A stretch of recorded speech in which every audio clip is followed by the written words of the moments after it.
पहले तो मेरे को बताओ कि निक फ्यूरी इस तरीके से किससे मिलता है। मतलब ये आदमी किसी तरह ढंग से हाथ भी ना मिलाए और यहाँ पर देखो ऐसा लग रहा है जैसे लैला मजनू की जोड़ी बहुत लंबे समय के बाद मिल रही हो। और ये एक कुलौता सीन नहीं है, एक सीन मेरे को और मिला तो इन दोनों को अगर फ्रेम बाय फ्रेम देखे तो ऐसा फील नहीं होता कि ये दोनों मियाँ बीवी है, तो फील होना भी चाहिए क्योंकि एक्चुअली में दोनों है। हाँ भाई, एपिसोड 1 के अंदर जो हमें निक फ्यूरी दिखाया गया है एक्चुअली में वो टाइलर की वाइफ है जिसे निक फ्यूरी का रूप लिया हुआ है। और यहाँ पर मैं बेतुकी कोई हवा में बातें नहीं करने वाला, एक एक प्रूफ के साथ में तुम्हें चीज को साबित करके दिखाऊंगा एकदम डंकी की चोट पे। तो वीडियो में आगे बढ़ने से पहले आप लोगों से एक छोटी सी रिक्वेस्ट है, प्लीज चैनल को सब्सक्राइब कर दो और बेल नोटिफिकेशन को भी ऑल पे क्लिक कर लो ताकि ऐसे इंटरेस्टिंग कंटेंट आपको सबसे पहले मिल पाए। तो विदाउट टाइम वेस्ट आज की वीडियो को शुरू करते हैं। तो एपिसोड 1 के अंदर निक फ्यूरी वापस धरती पे आता है तो अपने आंखों के ऊपर पैच हटा देता है, अपने क्लासिक लेजर का जैकेट पहनना बंद कर देता है और इतना ही नहीं बल्कि बेकार सा सूटर पहन के इधर उधर घूमना शुरू कर देता है। अब बहुत सारे लोग बोलेंगे भाई इससे क्या प्रूफ होता है, तो इससे बहुत कुछ प्रूफ होता है। अगर तुम लोगों ने स्पाइडरमैन फार फ्रॉम होम का पोस्ट क्रेडिट सीन देखा है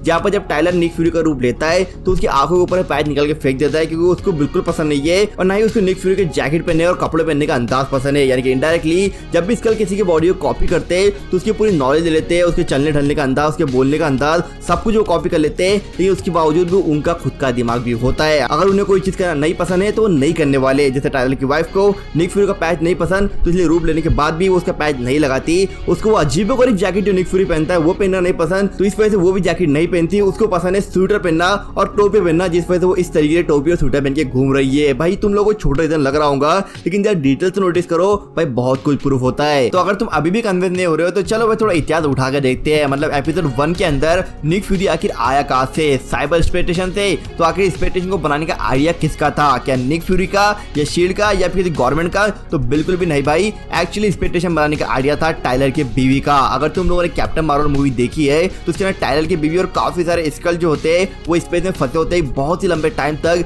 जहां पर मे भी टाइलर की बीवी नजर रखी हुई थी सारे स्पेस के ऊपर। और उसी को ये आइडिया आया कि भैया स्पेस को लेकर भी हमें सिक्योरिटी का इंतजाम करना चाहिए और एक ऐसा सिस्टम बनाना चाहिए जो स्पेस से आने वाले खतरों को भी डिटेक्ट कर ले। और ये आइडिया निक फ्यूरी को पसंद आया क्योंकि 5 साल पहले वो भुगत चुका है। और इसके बाद में शुरुआत होती है साइबर स्पेस स्टेशन को बनाने की, जिसे मुख्य भूमि में थी टाइलर की बीवी की और उन सारे स्कल्स की भी जो कैप्टन मार्वल मूवी में स्पेस स्टेशन में फंसे हुए थे। और इन सभी लोगों को हमने देखा था मिस मार्वल के ट्रेलर के अंदर, जहां पर हम स्पेस स्टेशन में काफी सारे स्कल भी घूमते हुए नजर आ रहे हैं। तो अगर सारे के सारे स्कल बागी हो जाते तो भैया स्पेस स्टेशन की सबसे पहले वाट लग जाती है। लेकिन यहाँ पर सबके सब बागी नहीं है बल्कि कुछ जो यंगस्टर्स है जिनके अंदर खून उभर रहा है, जो बदला लेना चाहते हैं, जो भटक गए, बस वही बागी बने हैं। तो अगर तुम डिटेल में सोचो तो गेम बहुत ही ज्यादा बड़ा है, जितना तुम सोच रहे हो उससे भी बहुत बहुत ज्यादा बड़ा। और इस बंदे के ऊपर मुझे पर्सनली बहुत ज्यादा गुस्सा आ रहा है क्योंकि इतनी हम सबकी दिल की धड़कन एमिलिया क्लार्क के साथ ने भी झूठ बोला है। मतलब बच्ची को रुला दिया, माफ नहीं करूंगा तेरे को, सॉरी थोड़ा भावना में भाग गया था। तो अगर तुम एपिसोड 1 को जरा ध्यान से ऑब्जर्व करके देखोगे तो तुम्हें फील होगा कि यार अपने निक फ्यूरी के अंदर वो निक फ्यूरी वाली फील आ ही नहीं रही। मतलब अपने भाई का भी एक स्वैग लेवल है